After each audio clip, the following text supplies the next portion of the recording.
Bande konanga nazo démontrer bino responsabilité pénale. Ya Kabila ebongia kangama. Polobi toyebi na Congo oyo et comment ceux qui va simbi au acharnement. Aïe ça dit son côté. Mais nous devons avoir la connaissance. Il y a des lois na biso parce que tous les sous na république bananière hein. Tous na république où ils sont régis par des lois. Où tous censés qu'on respecte yango. Ezalanani. Ancien président brésilien, Azana résidence surveillée.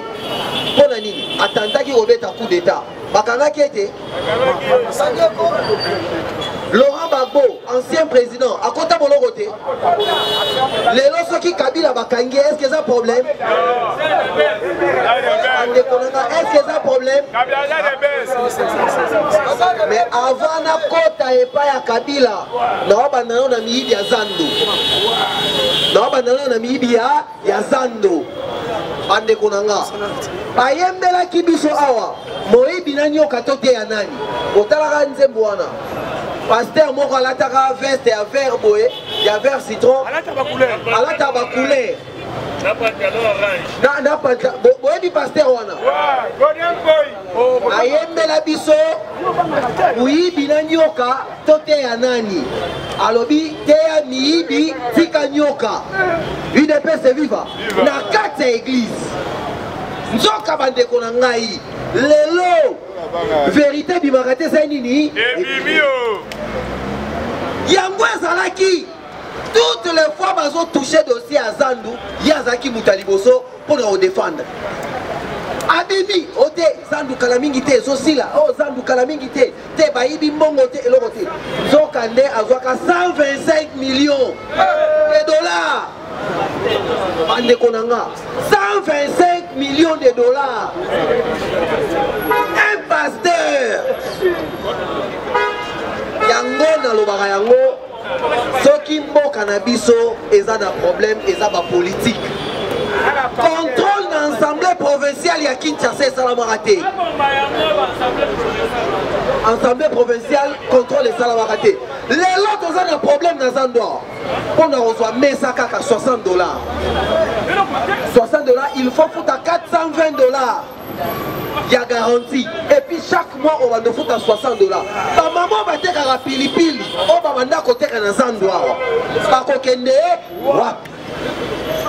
On va m'en côté dans Bilamba. Moi, je vais bokoko. $60 va foutre à la fin du mois. Et qu'on a wap. Zokande, société wana, Sogema. Avec ça, 125 millions de dollars. Bande Konanga. UDPS viva. Azo c'est la vision vanta, ba professeur d'économie, oh ba pasteur, zo kabaza bandokimine. Yango tozo senga na justice ala de la dossier Zandu. Biso tokolinga te bande kona biso o ba bimisaki na Zandu. Po ba tonga yango Zandu za ba congolais za boete. Eza Zandu eza plus particulièrement ya ba Kinois. Combien de familles batangi sabana batinda bana na poto ana kata Zando. Abuka Zandu zoka baebike ezalaki kop. Yango tolobi justice ebonge salama.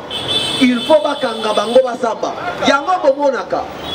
La plupart ya ba politiciens congolais soki alongwe awa akolinga ofanda kimiate. Il faut luka comme soit sénateur, soit député. Pour yebi que procédure et kozala moulaï. Il faut bokende na bureau ya chambre na ye, bokende senga président na ye, pas longola ba immunité. Yango tozo senga président de la République, chef de l'État. Ndenge to kende na gouvernement ya Union nationale. Pas longola biso pe ba immunité ya ba député yoso. Babanga nini?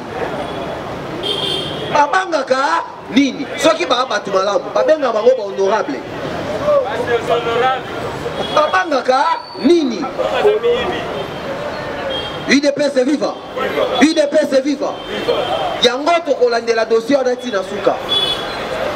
Toko tsami suna dossier wana. Eza boete. Tomba loboko ganga base. Chaque compagnon d'élite. Naebi ke totikali na 2 minutes. Na touché na 2 minutes au dossier à Joseph Kabila. Voilà. Il faut te bayango que ezala Corneille Nanga, ezala Kabila, baza na peine moko oezo la bango za peine de mort. Je vous dis franchement la vérité. Corneille Nanga azalaki président. Il y a CENI.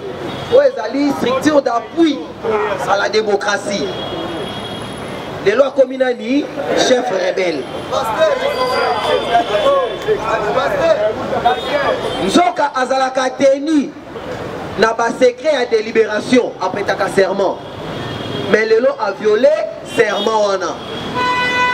Accueilli ko collaborer na Rwanda où eza puissance étrangère pour ne pas déstabiliser Congo. UDPS viva. UDPS viva. Peine nae eza peine de mort. Joseph Kabila comme un ancien président de la République. Un ancien président de la République. Coopération na puissance étrangère. Dans la zone de la puissance étrangère, tout le monde a liboso Rwanda. UDPS viva. Rwanda, Ouganda, Kenya, France, pour déstabiliser Congo. Ande konanga, tokoti na kati siko ya mibeko. Na lobaki na ko préparer ba mibeko mibale. Eza la code pénal civil, eza la code pénal militaire. UDPS viva.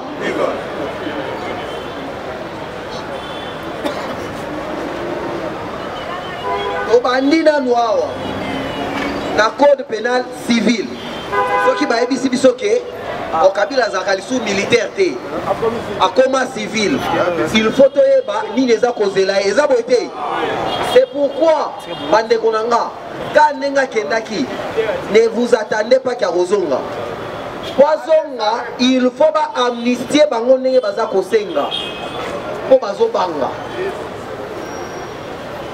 Et puis, il faut que tu aies mis place où on a trouvé ma cambouya amnistie. Exacté. Comment ils ont violé ma maman Nabiso. Pour mis ma Congolais. Pour toli biloko ma Congolais pour piller et qu'il y a na Rwanda.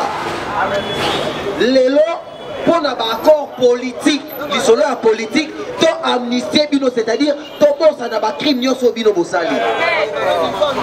En tout cas, ata nzambe na likolo, a osepelate, ata mutaloba, bo pardonner 70 fois 7 a osepelate, ça boite. Ande konanga yango tozali awa.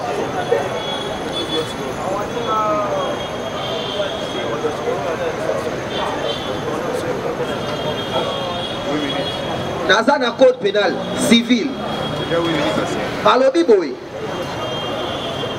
lorsqu'il s'agit des crimes prévus au titre 9 relatifs aux crimes contre la paix et la sécurité de l'humanité, une personne est pénalement responsable si, c'est-à-dire, ce qui va crime wana, la bokengi, na ekolo Congo te na humanité. Mutu oyo aza kosala yango responsabilité pénale na ye ekozala établi soki nde yango o balobi UDPS viva. UDPS viva. En ce qui concerne les poursuites pour les crimes visés au titre 9 relatif aux crimes contre la paix et la sécurité de l'humanité, la loi s'applique à tous de manière égale, sans aucune distinction. Aux l'ancien président, aux la président en place, aux la première ministre, loi est s'appliquer na yo. Sans distinction. Par le but maintenant, il y a Liboso. Elle commet un tel crime, que ce soit individuellement, conjointement, avec une autre personne ou par l'intermédiaire d'une autre personne, que cette autre personne soit ou non pénalement responsable. Kabila bomba naki abimisi nanga na Kagame pour pas commettre un crime na este ya mboka na biso eza boete. cette personne ordonne, sollicite ou encourage la commission d'un tel crime, dès lors qu'il y a commission ou tentative de commission de ces crimes, en vue de faciliter la commission d'un tel crime, elle porte son aide, son concours ou toute autre forme d'assistance à la commission ou à la tentative de commission de ces crimes, y compris en fournissant les moyens de cette commission. Tangu bakangi Eric Kuba na Tanzanie, alobi mutapesa kibiso mbongo poto banda rebellion comme on est nani. Eric Kuba o bakangaki na Tanzanie ba extrada qui est awa. Aloba mutapesa kibiso ba moyen poto banda rebellion comme on est nani.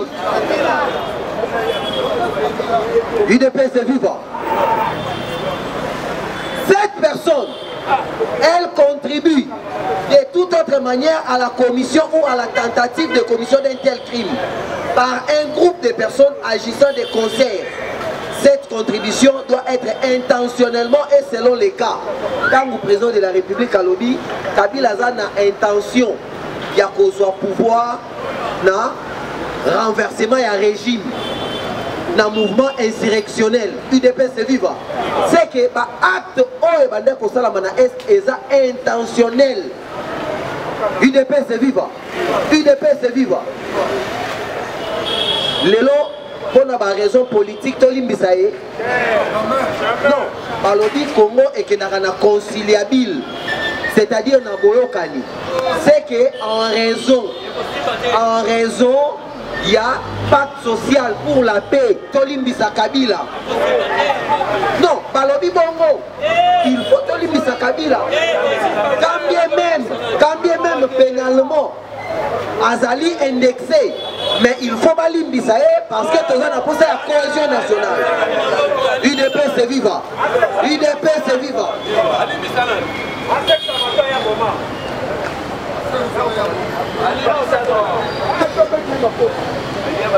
Nakei Sikoyo, na militaire, UDPS vivant. Alobi Boy est coupable et puni de mort. Ponato Sukawana est coupable et puni de mort. Tout étranger, auteur des actes énumérés à l'article ci-dessus, les faits reprochés aux prévenus constituent les infractions de trahison, de désertion. UDPS vivant. En temps de guerre, tout Congolais qui se rend coupable de trahison, tout Congolais qui se rend coupable de trahison est puni de mort. Lelo, Tomoni Kabila lobi bien, Azoe la wapi, na Este. Tomonaka Olive Lembe, Tawa Kendaka, Banel Basailaka insécurité. Atuna Bango. Arish Diaktani, Oya Société Serve Congo, Serve Air, Tango Bakangie, Biloko Batindaka, Ezakana Konti Yanani, ya Joseph Kabila. Nemuta Tindaka pour le financement. Yaba M23, UDPS vivant, UDPS vivant. Si quoi lelo, bande konanga, lelo, otozali, il faut pas amnistier bango pour passer à la retraite. Parce que Makambozo les Canadois, ils sont s'imposer. Tolobi, il faut pas respecter résolution 2773 des Nations Unies. Retrait sans condition. Avant Tobiba, il faut amnistier biso, olimbisa biso na mabenyo soto salaki. Bino ba Congolais bondimi yango. Yango tolobi ke toza ko rejeter yango en bloc. Eza boité. Chers compagnons d'élite, bako sabi sauté que eza acharnement. Et puis je vous dis déjà, oye bayango, lelo, pas membre nyonso ya FCC, pas membre nyonso ya PPRD, pas ba membre ya AFC M23. Oye bayango, pas membre ya FCC, pas membre ya PPRD, pas ba nyonso ba membre ya AFC M23. Parce que Kabila aza pareil en nanga, yende, donc Borwana eza boutique na ye. UDPS vivant. Yango tolobi boy. Lisu likolo ya lisu. balingi bakabola biso po bakotisa nyungu na kati na biso po baréaliser makambo na bango ya mabe mais bakuti ke bakongolais mpe baza soudé derrière le chef de l'état UDPS viva.